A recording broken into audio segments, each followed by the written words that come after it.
ফাসাল্লা, তিনি নামাজ পড়লেন, ওয়ালাম ইয়ারফা ইয়াদাইহি ইল্লা ফি আউয়ালি মাররা। হাদিসের মধ্যে আসছে আব্দুল্লাহ ইবনে মাসউদ সমস্ত সাহাবায়ে কেরামের সামনে তিনি নামাজ পড়লেন, নবীজি যেভাবে পড়েছেন সেভাবে পড়ে দেখালেন, এবং তিনি হাত তুলেছেন শুধুমাত্র ফি আউয়ালি মাররা, প্রথমবার কখন? আল্লাহু আকবার, তাকবীরে তাহরিমা বলার সময়। তাহলে তিনি এই কাজটা যখন করেছেন তখন সমস্ত সাহাবায়ে কেরাম সেটা মেনে নিয়েছে এবং বলেছে হ্যাঁ এটাই নবীজির নামাজ। বলেন সুবহানাল্লাহ।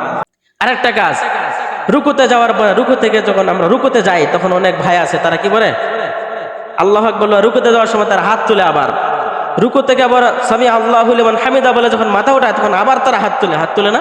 কিছু ভাই আছে এরকম। হ্যাঁ, এটা একটা মাযহাবে আছে, শাফিঈ মাযহাবে এই কথাটা আছে যে হাত তোলা লাগবে, রফে আদান করা লাগে।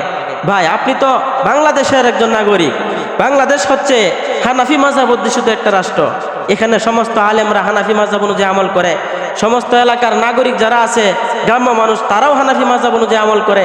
আপনি একা কেন শুধুমাত্র বিদেশ থেকে এসে হাত উঠাবেন এতবার? দেখতেও তো খারাপ দেখা যায়। এটা যদি এরকম হতো যে না এই দেশের সবাই শাফিঈ মাযহাবের অনুসারী, সবাই হাত তুলে, আপনিও তুলেন, কোনো সমস্যা নাই। শাফিঈ রহমতুল্লাহ আলাইহি ওনার মাযহাবে আছে হাত কি করতে হবে? তুলতে হবে 4 জায়গায়, তাকবীরে তাহরিমার সময়, রুকুতে যাওয়ার সময়, রুকু থেকে ওঠার সময়, এবং 2 সেজদা কইরা যখন আবার দাঁড়ায় তখনও হাত তুলতে হয়। এটা ওই মাযহাবে আছে। কিন্তু আপনারা শুনে অবাক হবেন, শাফিঈ রহমতুল্লাহ আলাইহি শ্বশুর বাড়ি ছিল কুফা এলাকায়, কুফা নগরীতে। কোন জায়গায়? কুফা নগরীতে ছিল ওনার শ্বশুর বাড়ি। আর কুফা নগরীর বড় ইমাম ছিলেন ইমাম আবু হানিফা রহমতুল্লাহ আলাইহি। উনি যখন ওনার শ্বশুর বাড়িতে বেড়াতে যেতেন তখন উনি সেখানে গিয়ে কিন্তু তিনি হাত উঠাতেন না, তিনি নিজ মাযহাব ছেড়ে দিতেন এবং তিনি হানাফি মাযহাব অনুযায়ী আমল করতেন। ওনাকে জিজ্ঞাসা করেছে ওনার অনুসারীরা, হুজুর আপনি তো একটা মাযহাবের স্বয়ং সম্পূর্ণ ইমাম, সম্পূর্ণ এক মাযহাবের ইমাম, আপনি কেন হাত তোলেন না? আপনি নিজ এলাকায় হাত তোলেন, এখানে হাত রফে আদান করেন না। তখন তিনি বললেন, দেখো তাকরিমান লিল ইমাম, এটা হচ্ছে তোমাদের ইমামের সম্মানার্থে, কারণ এই এলাকা হচ্ছে তোমার ইমামের এলাকা। উনি যেভাবে আমল করেন ওনার সমস্ত অনুসারী এলাকাবাসীরা এভাবে আমল করে, আমি যদি এখানে আমার মাযহাব অনুযায়ী আমল করি এটা ফিতনা সৃষ্টি হবে। ঠিক আছে না? কথাটা বুঝতেছেন তো? সবাই একভাবে আমল করে, আমি আরেকভাবে আমল করব, এটা তো হতে পারে না। এটা দেখতেও খারাপ দেখা যায় অনেকের। সবাই এক সুরতে নামাজ পড়তেছে, হঠাৎ করে আপনার পাশে একজন দাঁড়ায়া বারবার হাত তুললো, আপনি তো ভয় পেয়ে যাবেন। ঠিক তদ্রূপ আমিন জোরে বলার ক্ষেত্রে একই কথা। আমরা সবাই জানি ইমাম সাহেব যখন গায়রিল মাগদুবি আলাইহিম ওয়ালাদ-দাল্লিন পড়ে, এটা যখন পড়ে তখন আমরা চুপে চুপে সবাই আমিন বলি। একজন যদি হঠাৎ করে আপনার পাশে দাঁড়ায় আমিন জোরে বলে, সমস্যা না? এটা ফিতনা সৃষ্টি হবে। এই কারণে হ্যাঁ আপনি আমল করেন, আপনি যদি শাফিঈ মাযহাবের অনুসারী হন তাহলে পরিপূর্ণ সেভাবে আমল করেন, কোনো সমস্যা নেই। এই দেশে আমল করার কোনো প্রয়োজন নাই। এভাবে রফে আদান আমরা কোথায় করব এই সম্পর্কে আমরা একটা হাদিস থেকে জেনে নিই। আমরা নবীজির সবচেয়ে কাছের এবং নবীজির সবচেয়ে বড় খাদেম যিনি ছিলেন তিনি হচ্ছেন আনাস রাদিয়াল্লাহু তাআলা আনহু, আনাস ইবনে মালিক।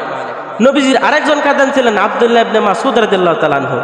আব্দুল্লাহ ইবনে মাসউদ সম্পর্কে নবীজি নিজে বলে গেছেন এবং সকল উম্মত এই ব্যাপারে একমত, যিনি হচ্ছেন আফকাহুন নাস আফকাহুল উম্মাহ।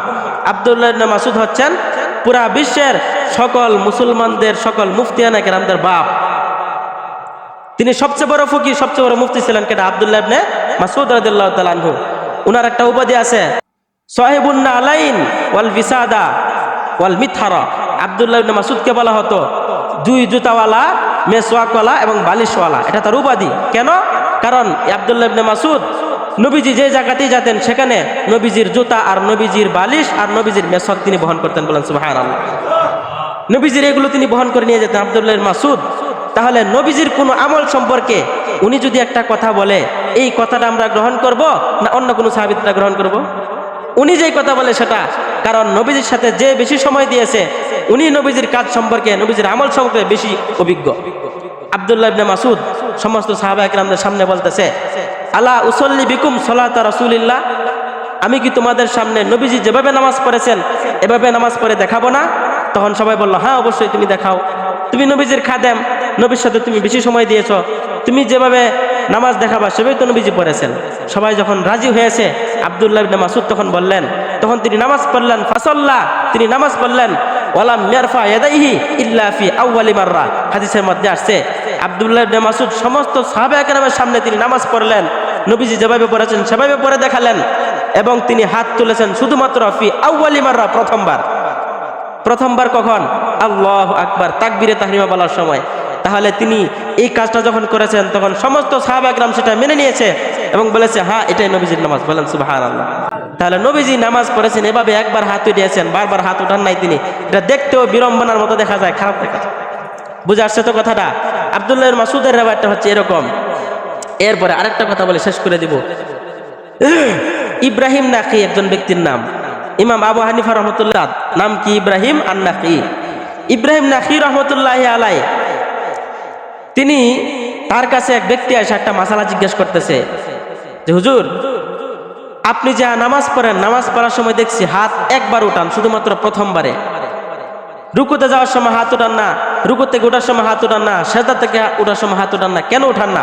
অথচ ওয়াইল নামক একজন সাহাবী আছে, তিনি বলেছেন যে নবীজি নামাজ পড়ার সময় তিনি এই সব বেলায় তিনি হাত উঠাতেন, রফে আদান করতেন।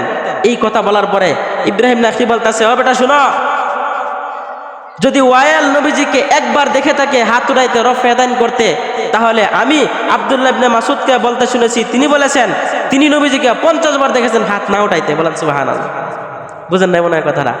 ইব্রাহিম নাখী বলতেছেন ওয়াইল যদি একবার দেখে নবীজিকে রফে আদান করতে, তাহলে আব্দুল্লাহ ইবনে মাসউদ নবীজিকে 50 বার দেখছে হাত না উঠাইতে, কারণ সে ছিল নবীজির খাদেম। সুতরাং রফে আদান করার কোনো সুরত নাই, কোনো করার কোনো প্রয়োজন নাই। এই বেশি কাজ করতে হবে না, এটা করলে নামাজের খুশবু আরো নষ্ট হয় আমাদের মাযহাব মতে। বিষয়টা তো ক্লিয়ার তাহলে ইনশাআল্লাহ। এগুলি ঝগড়া করার কোনো বিষয় না।